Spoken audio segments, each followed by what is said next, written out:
We all know that there is no agency any living gent can see doing what is right for me.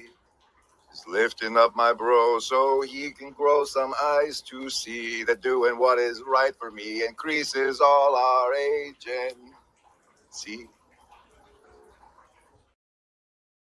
Grim grids, we all could use some savings throws up against the mind control. Give the skull a dice to roll.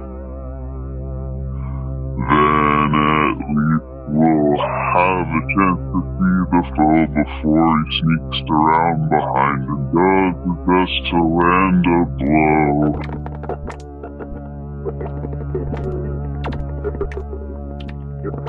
How's that? Of the free will to not see. Yeah, sure. Because it's there the whole time, and it's part of you always knows it's there. But that's where free will comes in, is what you accept and reject. And I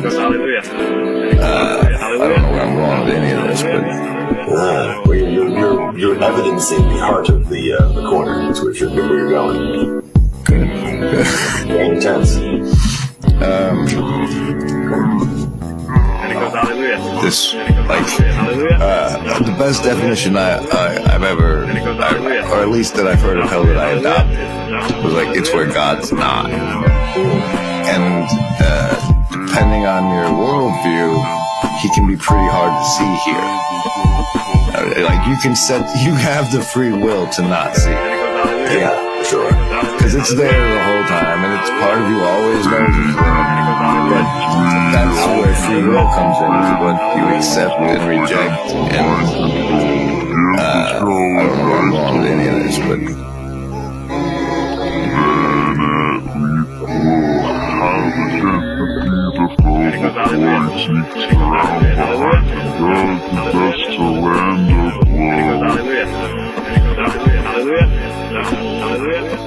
I've been seeing the heart of the corner, is where you're going.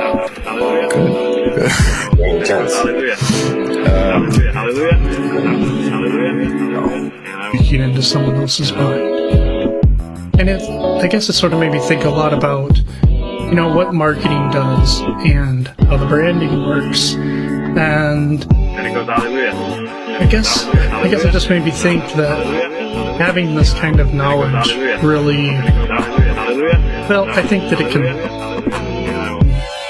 I guess it somewhat can protect you. Protect you from the dark arts, as they would say.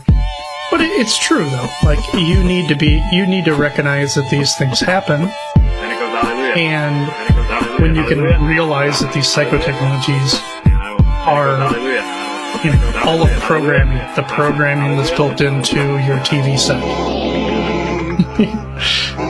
This is what Grimm talks about all the time, peeking into someone else's mind. And I don't think they're doing that.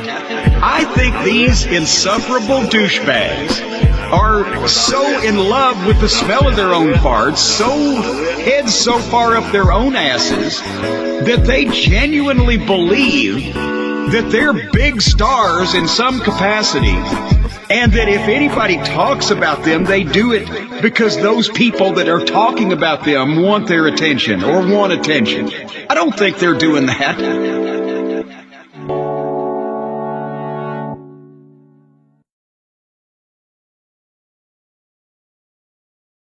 Oh, wait, and then there's the mysterious leftovers.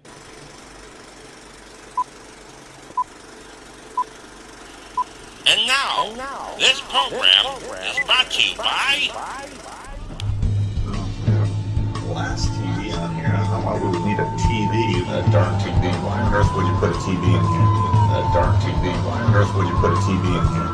Why would we need a TV? A darn TV. A darn TV. A darn TV. Why on earth would you put a TV in here?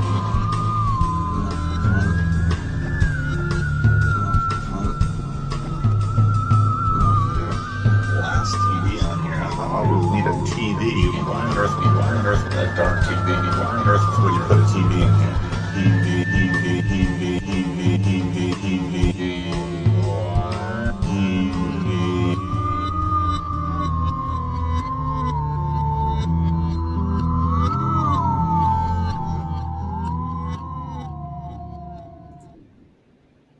Hello and welcome. I am General Griswold Gaius Grimm of the First LARP Ingression Protocol. Lean hard on the ingress, you little shapers. This is the X-brand Anti-Wef Daily Wire Guy 190 IQ Ethno Enthusiast stream, where we'll be going over where the Daily Wire Guy and the 190 IQ Ethno. You notice that big X in the middle? You notice the inverted Scorpio goose? Shh. Welcome, everybody. We hope you're feeling virtually not alone. Don't forget to like, comment, and subscribe. Remember, everybody, there is no agency. We want what's best. Yeah. Oh, we got Foxman in the house, and there's Charlie there. Welcome, guys. It's time for the savings throw because, as I disclaimed already, we're up against a 190 IQ guy, a Daily Wire guy, and there's a big X thing going on. We'll go over that. And also, this show is brought to you by the Shadow Cabal of production executives, including our favorite executive producers, Upcycle Club and the German Dragon. And that's going to be the back half of the show. We hope we're still naming this guy. Find the link. It's in the disclaimer on the Discord, among other places. And then you get branding and a savings throw.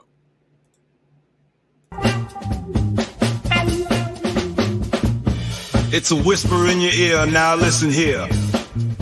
Remember, embody. It's all so clear. No hidden strings. No puppeteer. We're by your side, have no fear. I cherish truth. I cherish truth.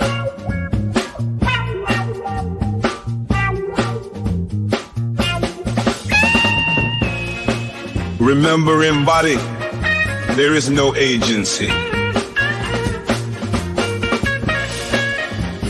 We want what's best for you.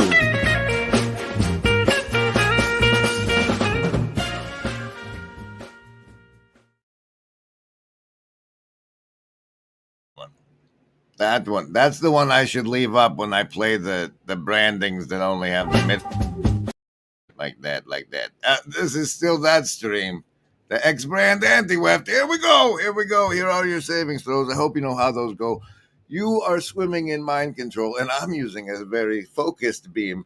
And you get a savings throw against that mind control if you're willing to make a choice. That choice is the basis for your resistance to the mind control, and you choose between survival, your will to survive, social, your social network, wisdom, your accumulated wisdom, or heart, the power of your heart. I roll the die. If it's 10 or higher, bonuses usually apply.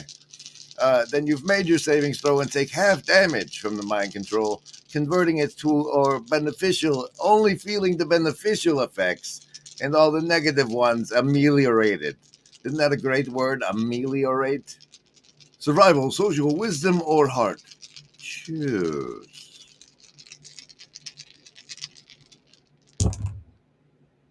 Woo, everybody and the pair. Survivalist with a 14, you're doing fine. Pair of chakras. Socialist, 14, pair of chakras, twinned with survival. Lovers of wisdom, strong, 16 today. And heart, folks, the number of 11. Or the number of 11. The number of transformation, 11. Indigo kids with 4. With 4, you got 2 squares worth. This is that stream. Those are those savings throws. And now is more branding. Remember, there is no agency. We want what's best.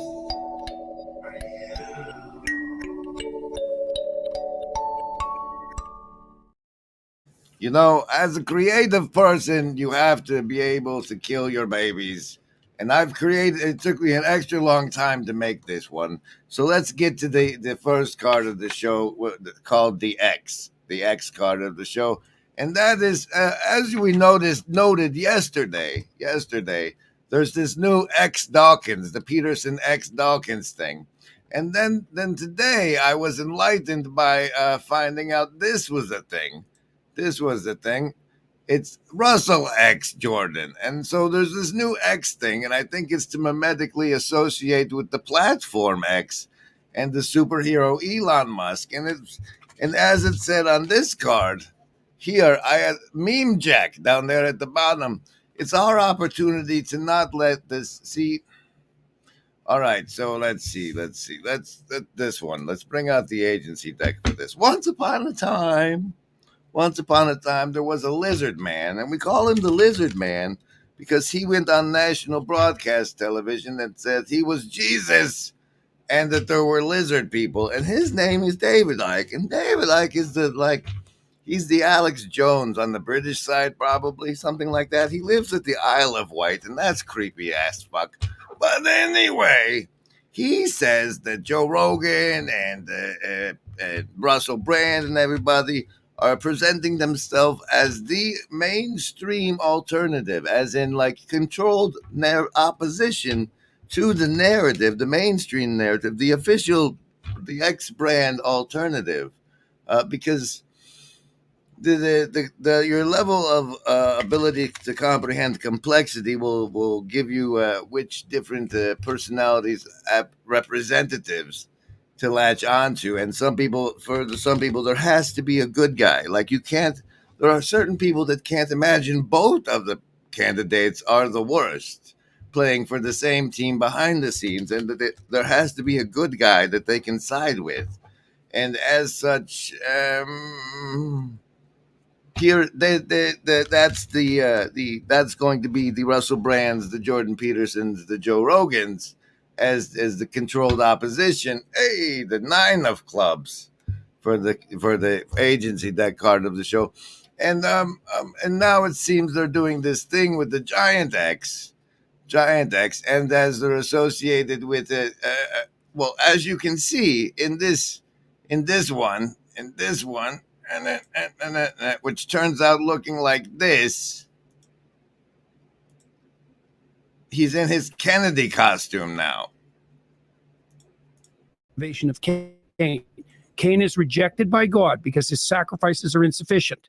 We're not exactly sure why. It's not specified in the story. It's intimated that Cain could do better if he chose to, but he decided not to, and he knew it, and he knew what that would result in, and he invited in the temptation to become bitter about it instead of changing in the face of his failure, and he knows that, and he knows why, that's why he's suffering. And God tells him that, and instead of changing and repenting, even though he's being informed by the divine itself, even though he knows that, he kills Cain. And he does that to spite God. And he triggers off a chain that starts with murder and ends with genocide and the flood. Right. Brutal. Okay, so that's one. Brutal from his Kennedy costume. And here's another highlight of that. Remember that we need to become multi-platform as the others have. More fundamental perceptual category than man and woman. Sex is 650 million years old. It's older than trees. The distinction between male and female is more fundamental than the distinction between up and down or black and white or dark and light. And so, okay, that's all we can show you on YouTube. You're going to have to click the link now if you want to see the rest of this conversation. And it's worth it because, in a sense, in this conversation, I actually learned things about my own understanding. That makes it worth it. I learned something, and that's what you're all here for, to watch my character development. Oh, ow, that hit the nail. Ow, right in the nail. Remember it. There is no agency.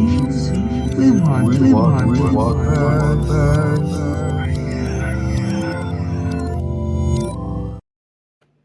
I gotta pull something up now, cause about to go into a dark winter. Rejoice, although this world will devastate you. And rejoice, although this world will penetrate you.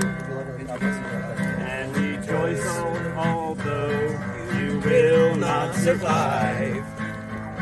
Rejoice, you'll never make it out alive. Excellent rehearsal, gentlemen. And rejoice, your hair, it smells like burning hair. Oh, rejoice, your nails all got chewed off. Oh, rejoice, and holy fuck, you're bleeding there. Oh, rejoice, you burn your whole beard off. Rejoice, despite the fact this world will hurt you. And rejoice despite the fact this world will kill you. And rejoice despite the fact this world will tear you to shreds. Rejoice because you're trying your best. Hey, I love that one. That's gorgeous. Thank you, brother. Wait, who's that brother? Andrew Jack. All right, we're almost there. We've almost delivered. We've delivered on the X part of the X brand Anti-Wef, but to explain the Anti-Wef, those of you with goldfish memories might have forgotten that Jordan Peterson is responsible for a thing called ARC, the Alliance for Responsible Citizenship.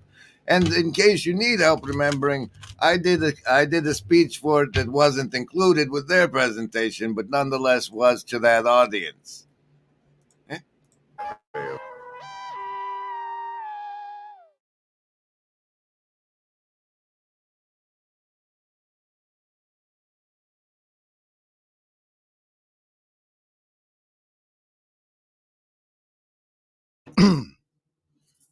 Hi, everybody. I'm Grim Grizz from the internet, and I've been asked to be speaking before you today because Chad said so. He's kind of the Pope of the TLC, and I know you don't know what that means, but it's great to be here. It's great to be here in front of you. It's great to be anywhere but Gaza or North Korea, right? Am I right? Yeah. So I did this whole speech, which I guess now is it's Alliance for Responsible Citizenship fan fiction, right? Right. So that's a thing, and they're doing it again in London, I'm sure. It's all tied and woven into all sorts of fun things, like we're not talking about what it's woven into, but anyway, that exists primarily as the controlled opposition for the Davos group called the WEF, with the guy who looks like Jabba the Hutt and the guy from Spaceballs. Yogurt from Spaceballs and Jabba the Hutt combined to make Klaus Schwab. And that's the bad guy of the WEF and the Alliance for Responsible Citizenship, and now like Team Unite, Team Unity with Kennedy and Tulsi and everything.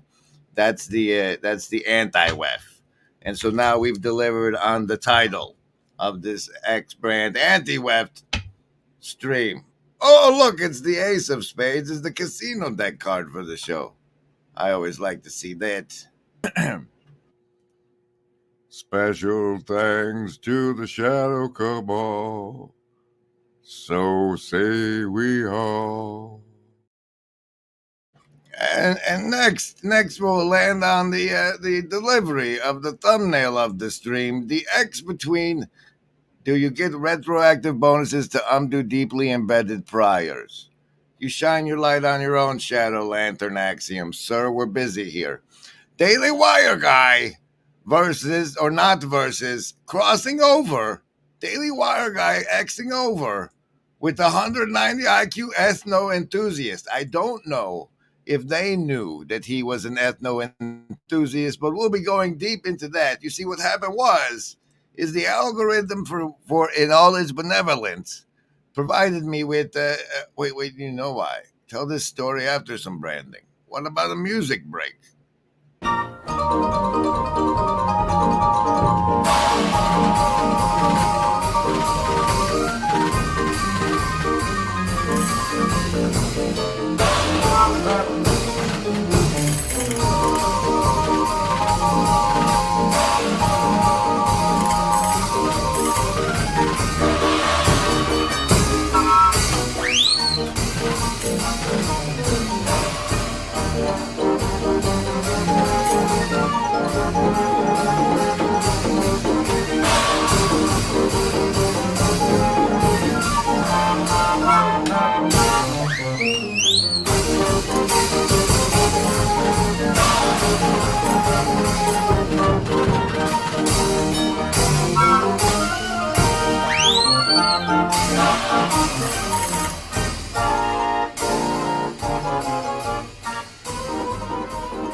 Oh, hey, what's up?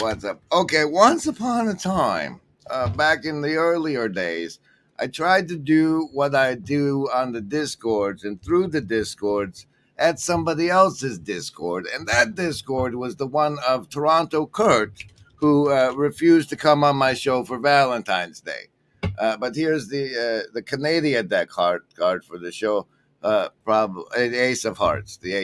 Now, so I had a thing. I was involving myself the way I involve myself in channels with Toronto Kurt, and got this snippet when he had a talk with the Langolier. That's what I called it. That's why nobody can find anything on my channel. It's Akash and Evil, the Langolier, because when he had this guy on for his theory of everything show, Toronto Kurt here, he got this snippet out of him, and it's always worked. Imagine having a computer system. Stop it. All right. Okay, the first part is from what's his name? The Conscious Evolution fellow or something, about the Akashic record, because the telonic recursion thing the smart guy is talking about sounded a lot like the Akashic record. But the relevant portion is here somewhere. Just play it and shush. States are being considered. Your head is very large right Probable futures based on current events. As incredible as all of this may sound, this description gives a fairly accurate representation of the Akashic records. Same time, in telic recursion, it seems like all of the states are being considered. So am I only conscious of a few, but unconscious? You're locked into terminal consciousness. You have a form of consciousness that is appropriate to life in the terminal domain. Okay, what I'm talking about, telic recursion occurs in the non-terminal domain. It involves a different form of consciousness. And in the conspansive manifold, it's its own memory. It consists of layer upon layer upon layer of events that never disappear and never go away. They're right there. Nothing, you don't even have to reach into storage and pull this information out. It's right there. All right. And that's one of the advantages of having a manifold structured in the way that the CTMU is structured. Everything is right there as it is needed. And of course, telons are. I'm an adaptive telon. Structure my manifold, baby. Adaptive. Okay, telic recursion is adaptive.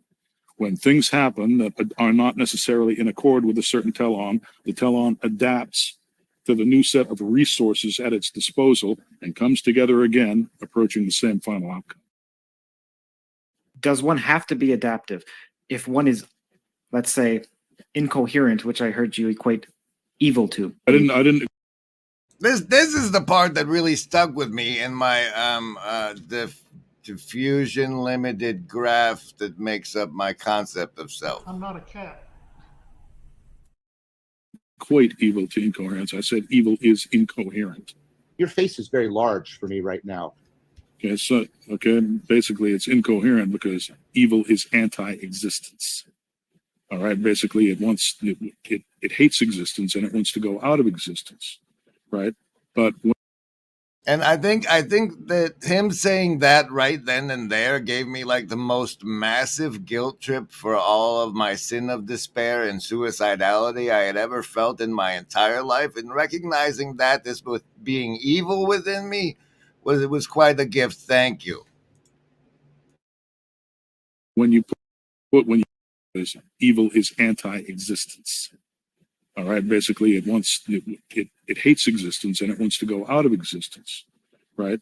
But when you take a bunch of evil and it won't recognize its own existence and it won't recognize the existence of anything else, it's very hard to coordinate. It can't be coordinated, so it becomes incoherent. The only way that evil actually achieves any sort of reality is it uses physical systems to do it. It nucleates physical systems and uses their structure, their power structures, their hierarchies in order to be realized.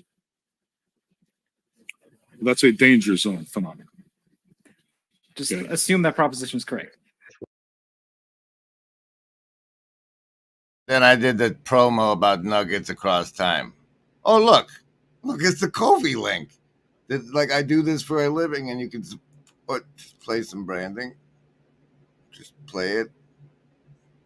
Not that one. Nope. Why do you gotta be specific? What's reality? I don't know.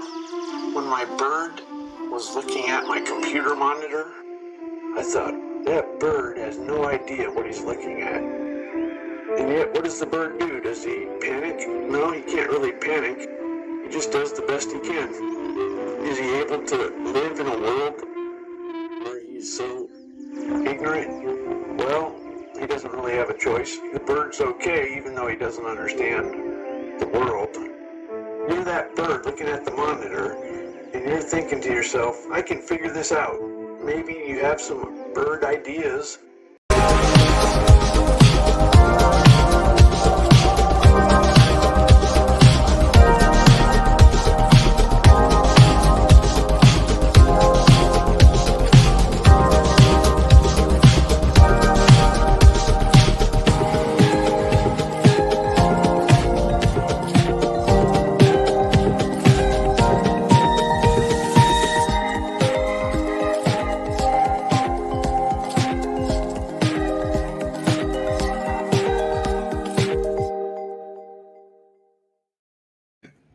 Can you do it? Yeah, welcome. This is the X-Brand Anti-Wef. We did that already. Daily Wire guy versus the 190 IQ ethno enthusiast.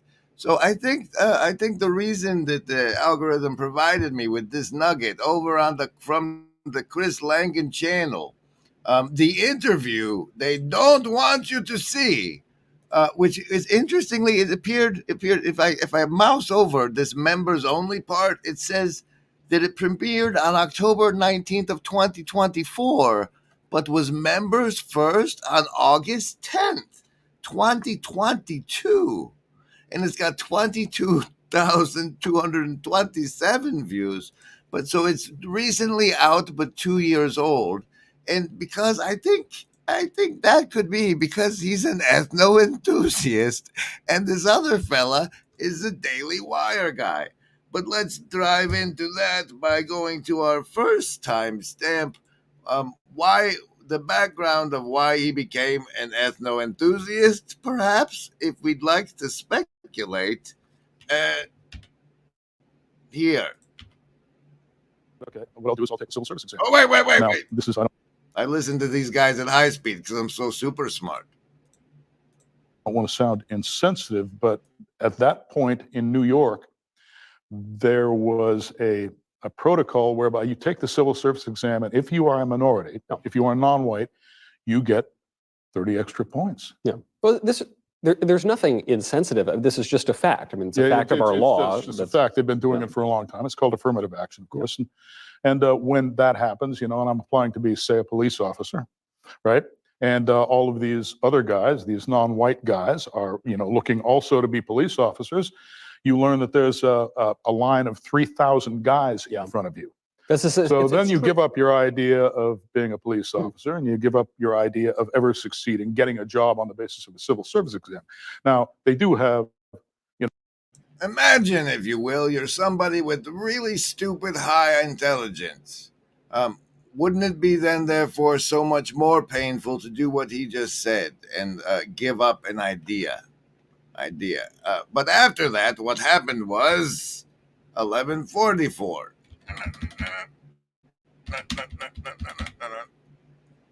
And I always had to, I had to basically read whatever I found. I couldn't afford to order a book, you know, I mean, even back then, books were expensive. Yeah. So I couldn't go to a bookstore and pay full price for a book. So I was constantly buying used books, which were, you know, when they were textbooks, they were used and therefore outmoded, you know.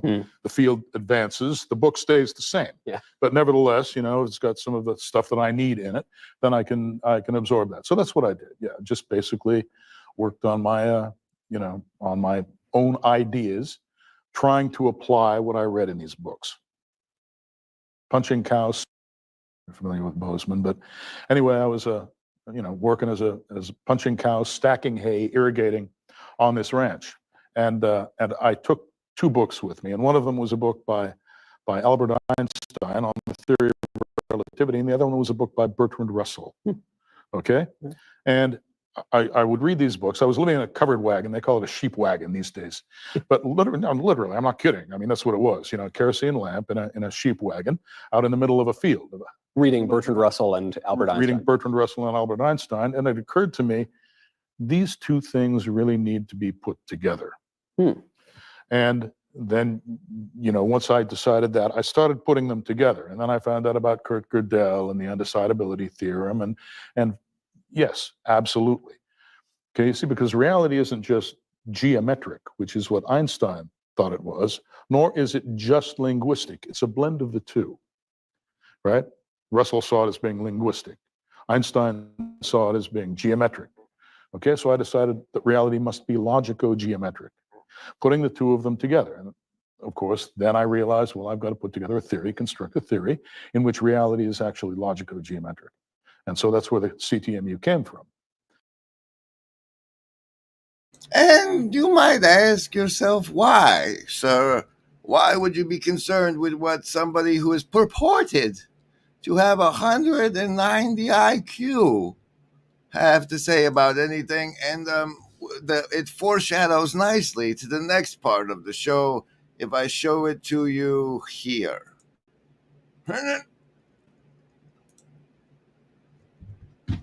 Catastrophe. That's also a double speed, you son of a...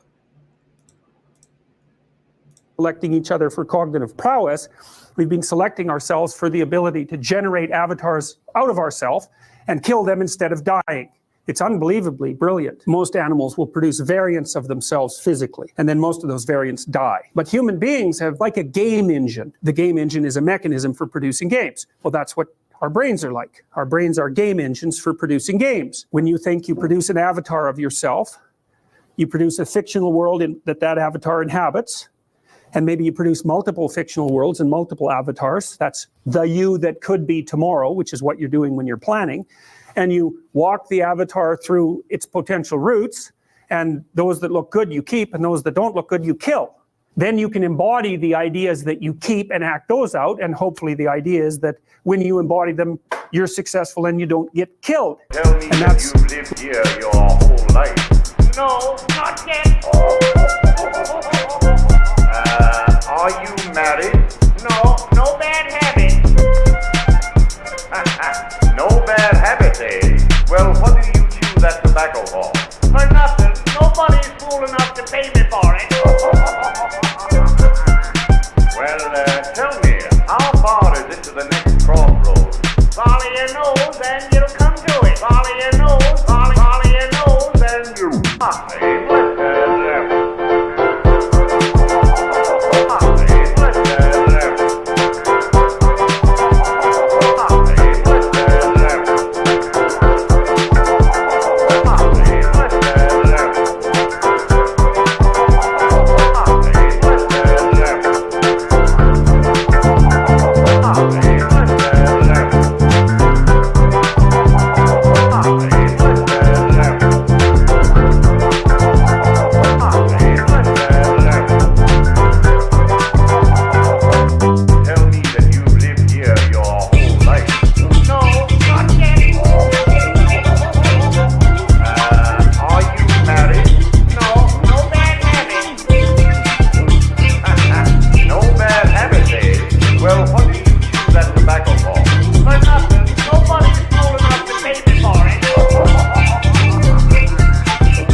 Hello, I see the assassins have failed.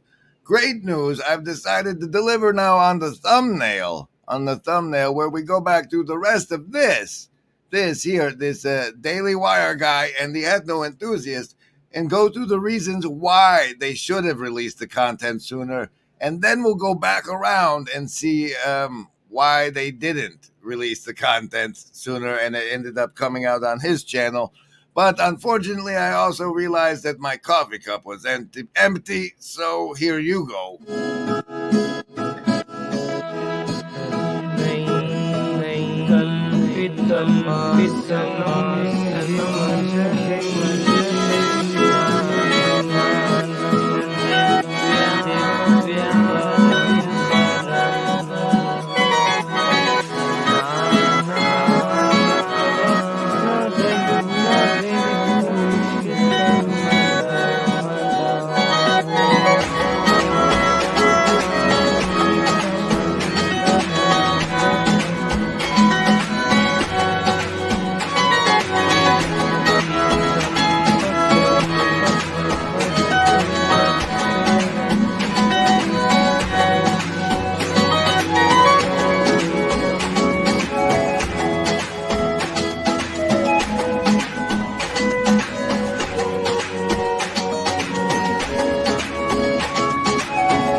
All right, welcome back, ladies and gentlemen. This is Daily Wire guy crossing over with 109, crossing over, almost like a fringe encounter, Grim. Those thieves. Anyway, we have a lot of show left. We're like this far down one card.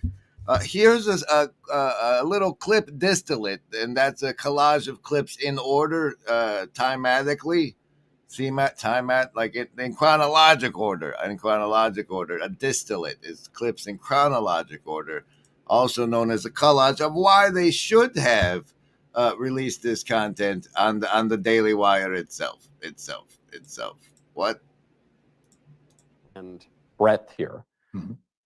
If we're talking about a theory of everything, the first question we have to establish, does God exist? Yes. Simple as Yes. that. Well, it's the identity has the reality has an identity.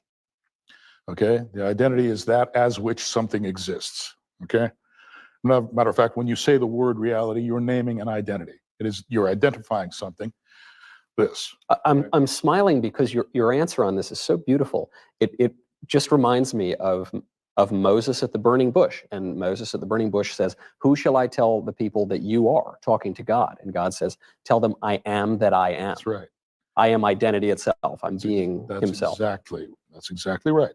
That's what the CTMU says. It just comes up with the mathematical structure that you need to build a reality out of that. You see? So you come up with that identity and then you search it for its properties. You see, once you've built the preliminary framework, then you start deducing the properties of this identity, and you find out that those properties match those of God as described in most of the world's major religions. In DC, who do the same thing, actually. Well, that's the same thing. All right? Everybody has the Tao, or the way, that's the way reality works, right? And everybody, has sunyata, which is pure syntax, right? Pure cognition with no instantiation, no content, right? And then you've got what the Abrahamic religions call God. It's all the same thing. Okay, but what are its properties? Okay, are its properties such that you can deny the existence of God, or are its properties such that God definitely has to exist? And the answer is God exists. God definitely the properties of the central substance and central principle of reality, those properties are attributed to God, including, of course, things like you have the three O's: omniscience, omnipotence, and omnipresence, but then you've also got consciousness. God has to be sentient. So we're not just defining God out of existence. Sometimes you'll hear people say God exists, but they'll give God such a weak and shallow definition that the God that they're describing has no relation to the God that we conceive of. You're saying no, this God is God. God Himself is conscious and therefore personal. Yes, you can establish a personal relationship with God. We're images of God. You know what an image is? It's basically the product of a mapping. God maps Himself into each human being, right? That's a very personal thing that God is doing for us, right? And I don't understand how anybody can say that it's any different. We reflect the structure of the universe. Each one of us, we're carried by it. Everything we do, we exist in a medium. What is that medium? Right? Where did it come from? What holds it together? What is the unifying coherence, the source of coherence of that medium? Now,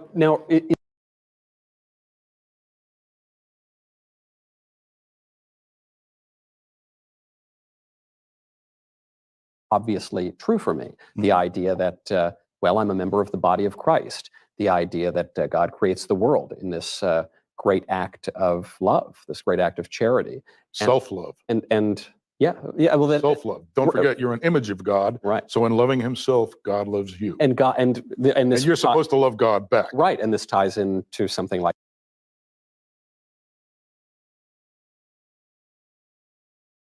The list? Yes, any of the first level ones. I'm gonna get a soda. Anyone want one? Hey, Graham, I'm not in the room, right? What room? I want to cast Magic Missile. The room where he's casting all these spells from. He hasn't cast anything yet. I am, though, if you'd listen. I'm casting Magic Missile. Why are you casting Magic Missile? There's nothing to attack here. I'm attacking the darkness.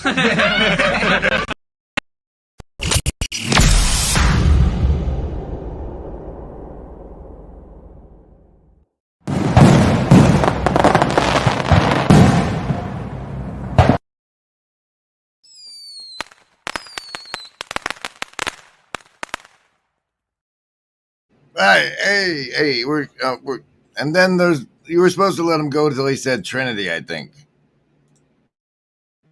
like the Trinity, right? The idea that God is three persons in one divine unity. So all of this. You did. 2558.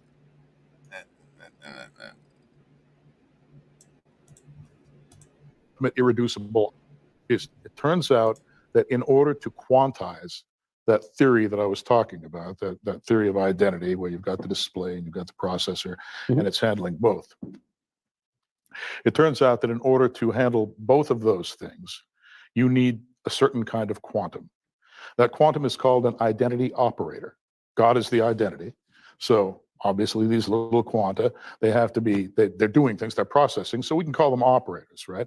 They are identity operators. Okay, the identity operator has, basically it takes input from the outside world, recognizes it or accepts it using syntax, processes it, and then returns it to the world as external state. Okay, so things come in, then they're processed, right? There's throughput, which is, you could call that the subjective or internal state of the identity operator, and then it's returned to the external universe. So, but are you attributing now? Wait, let them go. Really? Yeah, but there's a part in coming up in 20 seconds that I have underlined twice on the card for some reason. So what I'm saying is that's consciousness. And I'm saying that consciousness exists in every part of the universe because those are the quanta. That's what I'm asking. Are you telling me that this table is conscious? In that sense, yes, generically conscious. But it's relying on our consciousness to do it. There's levels of quanta, okay? These are tertiary quanta. They're all put together using physical localistic forces, right? But those are underdeterminative. They don't fully determine what happens. Why? The Heisenberg uncertainty principle, for example, it tells tertiary quanta are indeterminate. Tells you that, you know, the quantum rules, they're probabilistic. Right. They don't actually determine events. Yep. Okay. So what determines events? We do. And we don't know how we do it, but we do it. When everybody's will is put together, we're all creating the best possible universe we can for ourselves. And God is what harmonizes all of our different perspectives and makes things happen for all of us at the same time. And if we were doing things correctly, this would be the best of all possible worlds. Sadly, however, that's pretty heavy, and why I think they should have probably ran it. Now we'll go into why they certainly didn't. Slime! What? It's a river of slime! What makes you assume that I'm not about to feed you all to the crocodile? What makes you assume that I'm not about to feed you all to the crocodile? What makes you assume that I'm not about to feed you all to the crocodile? That's very exciting. Hello. I see the assassins have failed.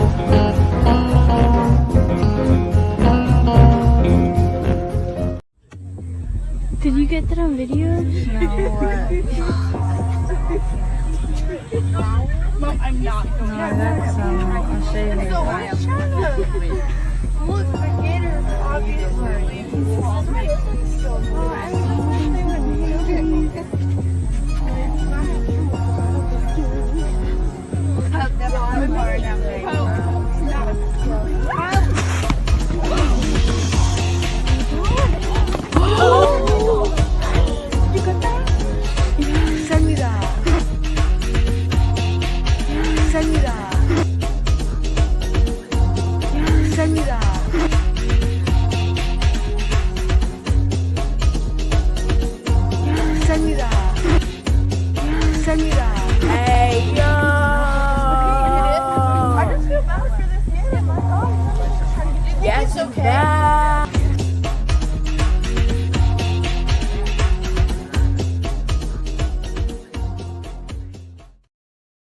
Well, the long and the short of it, of why I titled this episode Daily Wire Guy and the Ethno Enthusiast, and why the Daily Wire wouldn't run such thing, is over here on the Twitter, where Mr. Langen identifies himself in his bio, as they call it, as heralded as the smartest man in the world by Alternative underground, and mainstream media. Absolute truth on tap 24/7, 365. CTMUradio.com. He otherwise posts activities such as the violent criminal proclivities of many Nigerians and Somalians and Haitians, the cultural insularity of many Indians and East Asians, and the proclivity to identify with the nation, culture, and dominant race of the country. One fled instead of that to which one has promised loyalty in return for citizenship. If you come here but still self-identify with your place of culture or origin, become a dual citizen, or put another loyalty ahead of the U.S., then obviously you belong where your primary loyalty actually resides. And that's a small taste of why Blue Church Carter, the show is a bunch of hearts, because you did that wrong. Okay.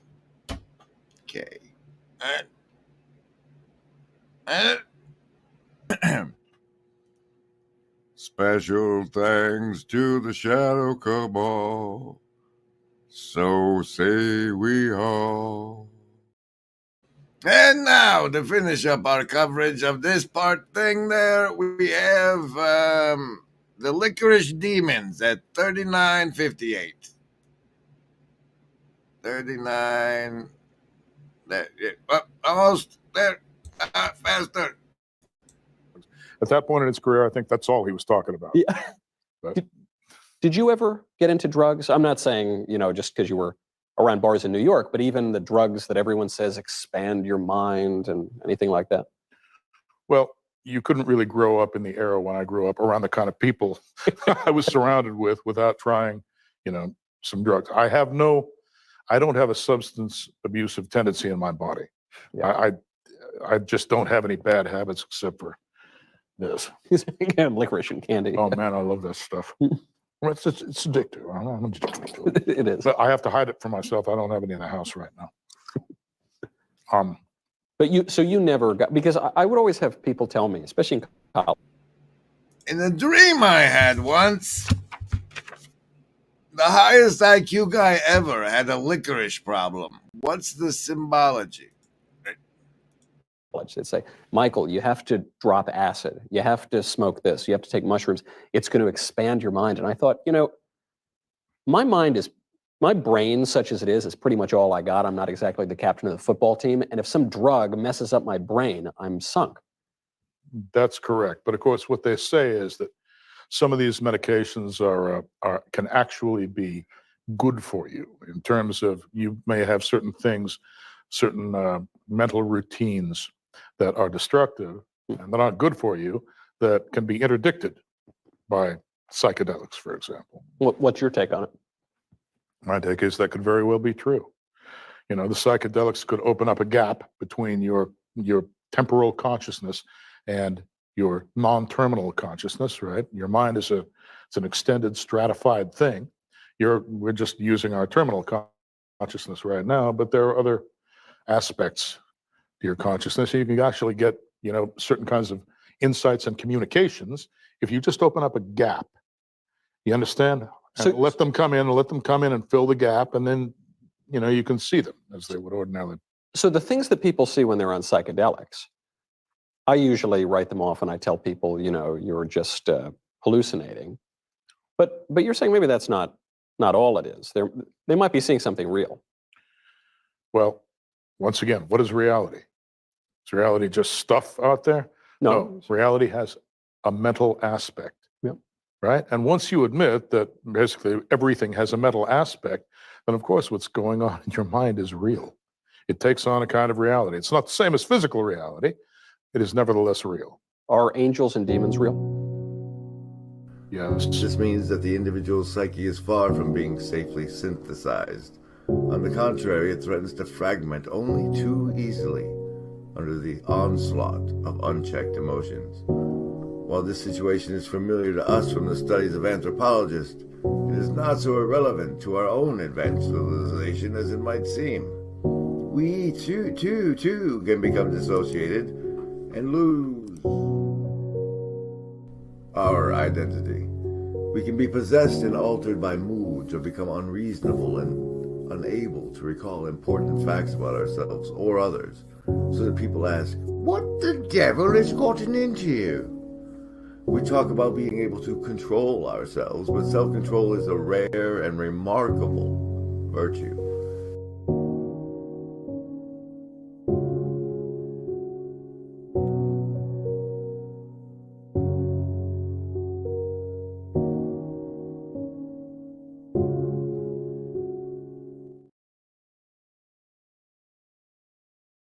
All right. This is gonna be a long one. Like, other than the fact that, like, I wanted to highlight this new X brand thing going on these thumbnails over here, and over here, and that we should meme jack that. The main reason I subjected all of you to this thing here was once again to underline it, as it is said, this bit here.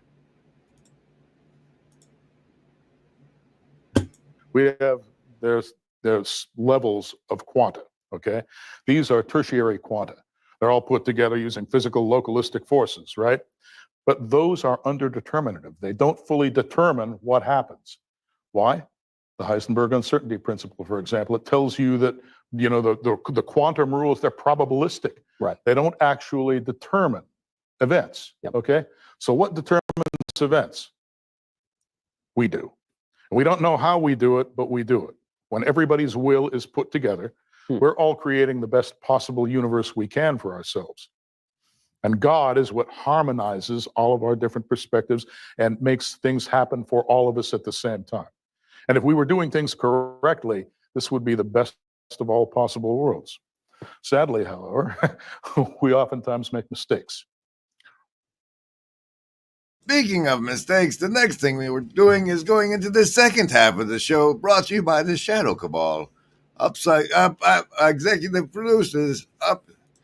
Executive producer means that you're at the highest tier membership of the channel, and at least once a month I'll make a video at your discretion. Upcycle Club has never asked me to, and so far everything I've done has been credited as a video about.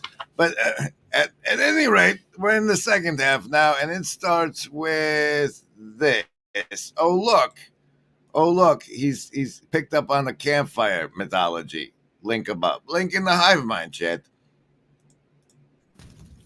Welcome to the Avatar Revolution.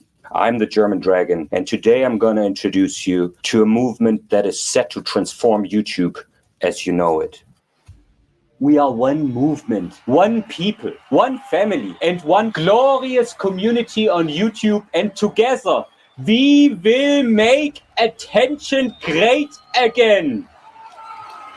I'm talking about the collaborative creation of fictional personas, each representing an ideal personality. It's a concept Jordan Peterson touches on in this next clip, but instead of doing it alone, we would be doing it together as communities. Material evolution is a very slow process, and the price you pay to evolve materially is that your material form dies if you are sufficiently in error.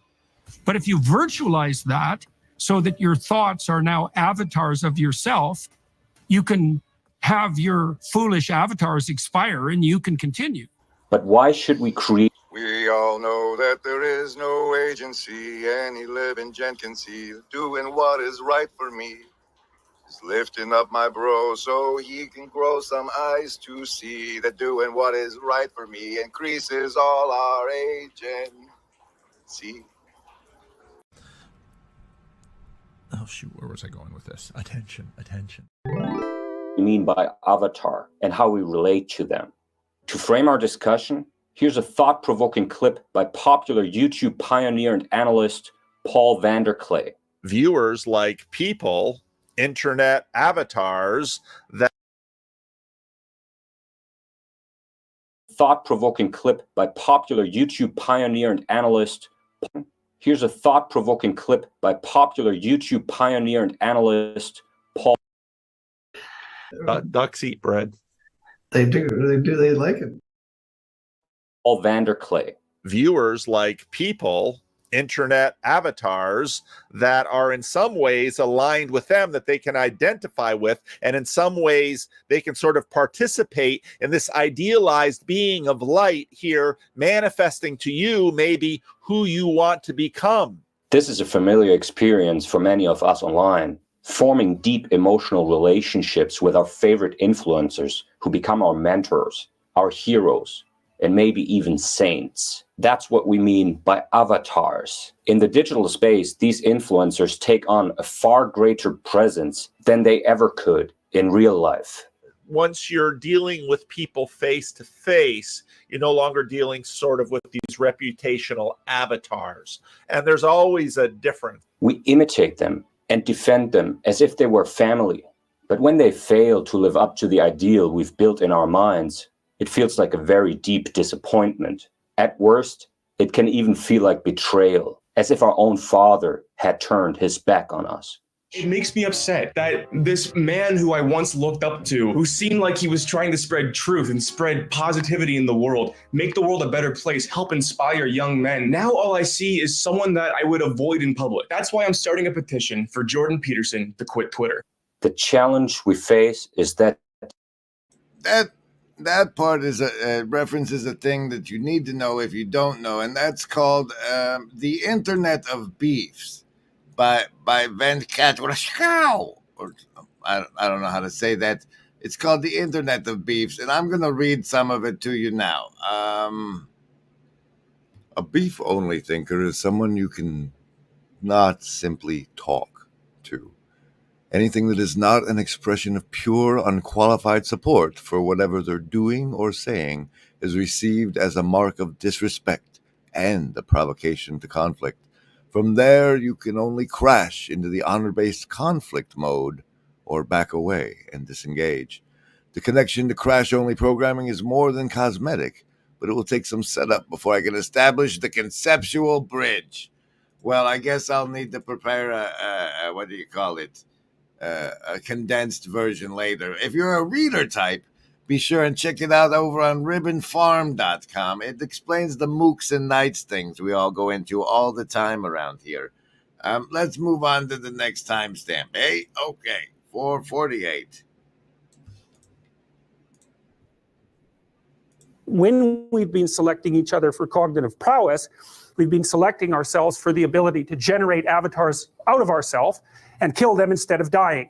It's unbelievably brilliant. Most animals will produce variants of themselves physically, and then most of those variants die. But human beings have... All right, we ran that already. What we're doing is, like, since the internet is the new sphere, the linguistic new sphere of human consciousness, we're doing what we do internally with the generating of avatars, externalized-ish into this new sphere realm.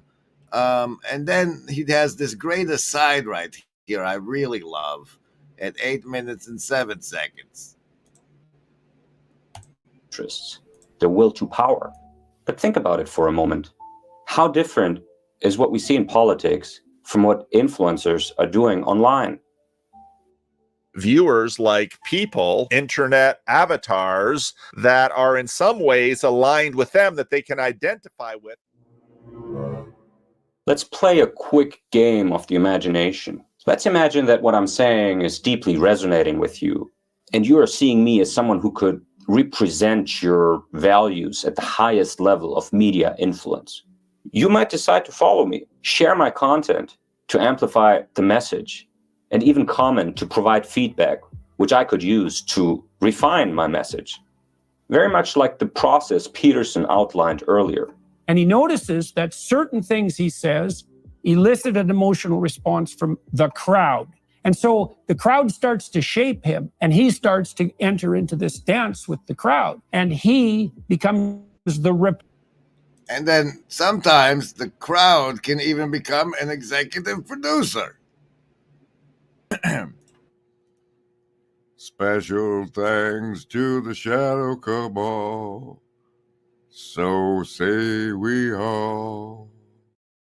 They'd like to see, and you can aggregate those. Consider Peterson's explanation of the path to influence. Oh, that's like an old school fumble. Welcome, everybody. This is the X-Brand Anti-Wef extremely long stream, where we've already gone over the Daily Wire guy and the ethno enthusiast. In social media attention hierarchies premised on competition for engagement, the more my content resonates with you, the more you'll engage with it, which is great. I mean, ideally, my place in the attention hierarchy should be function of the value of my content, of my message, of my ideas, of my beliefs, and my ability to communicate them to you. But here's the fundamental issue with attention hierarchies premised on engagement. Once influencers reach the top, they start to wield what I call avatar power. That's not the point I was making. You guys should check that bit out.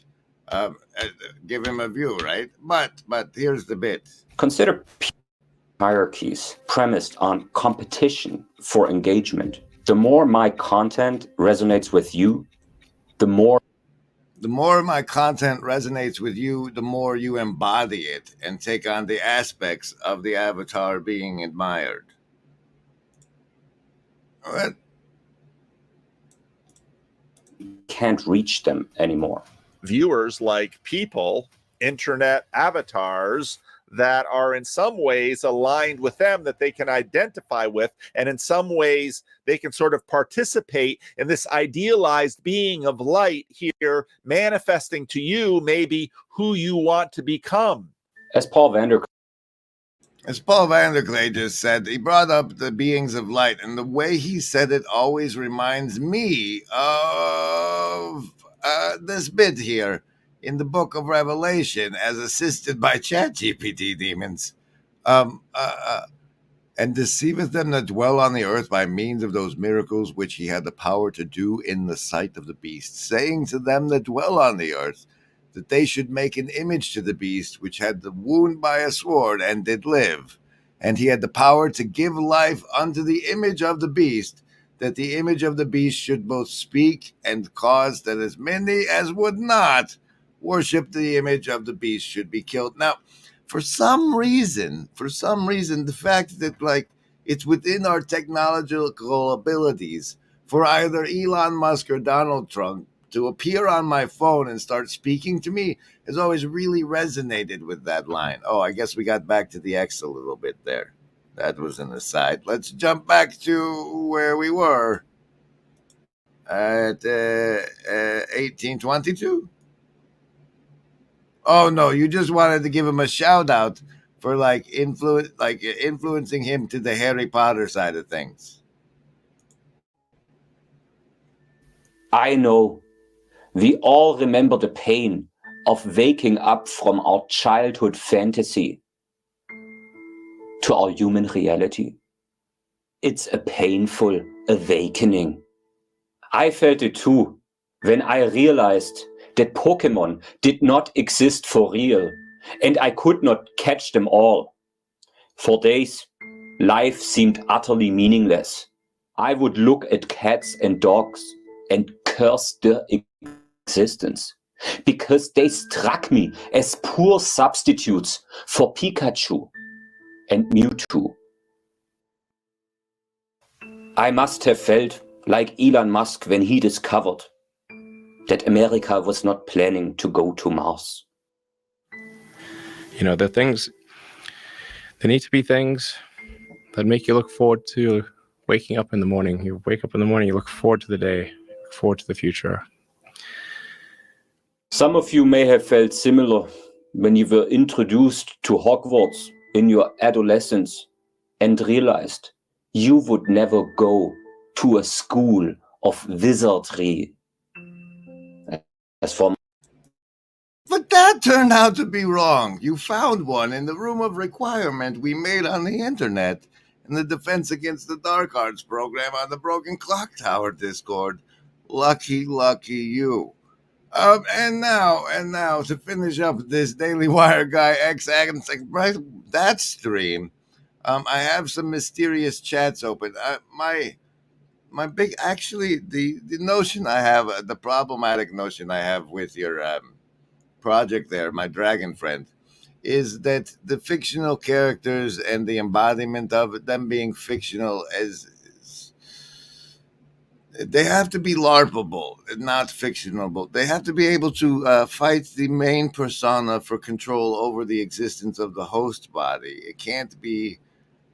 I don't think you can democratize the process. They have to be avatars that die. And like, if the Griswold Grimm avatar dies, then I end up working at Brahms or some shit instead of being who I am here. This is Paul, and just a little quick video. All these forces they don't understand. The fact that there's war coming, all these things, they don't even know what they're doing. And yet, they're already playing the game.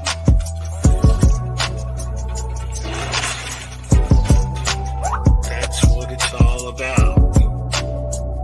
That our tools were small enough and around long enough that we could actually play with them and experiment with them and get to know them and learn to think outside the box. Is that everybody there was thinking outside the box because we'd all come from outside the box. Everybody talks about thinking outside the box. They go inside the box and tell everybody in there that they should learn to think outside the box. If you really want people to think outside the box, go find people who are from outside the box, because those people can't think anywhere but outside the box. That's where we were, all of us to one extent or another in those days. It's not where we are now. There's a reality that you and Paul touch on when it comes to like people getting what they need versus what they want, that you and Paul kind of see pretty clearly, and I'm trying to learn how to see that way too. Oh, that's my faith in the arenic nature of the agency. And as an expression of that faith, I have a couple of readings that were given to me. First, but see, the environment that is the participatory hero's journey of the avatar on the ship, the captain of the ship, the underbelly, the Discord, all of this shapes the avatar live, real time. We don't have time to write scripted ahead of time. And as such, you can be subjected to readings such as this, where I remembered that I was a king's son, and my rank did long for its nature. I bethought me again of the pearl for which I was sent down to Egypt, and I began to charm him, the terrible, loud-breathing serpent. I lulled him to sleep and to slumber, chanting o'er him the name of my father, the name of our second, and of my mother, the East Queen.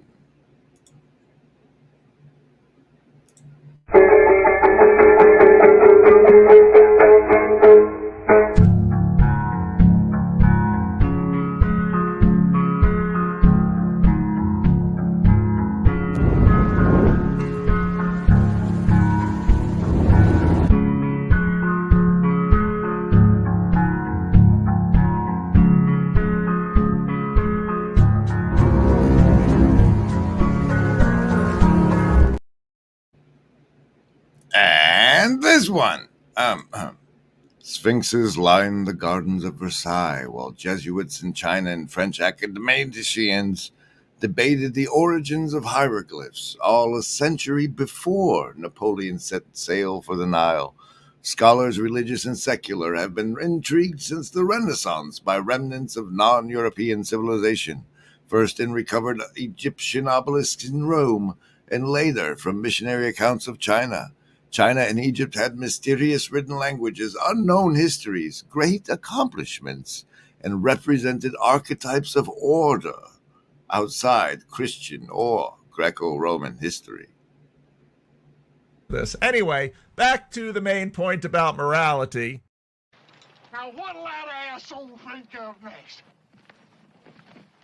Is anybody got a dime? I don't know. And remember, Ambadi, LARP hard.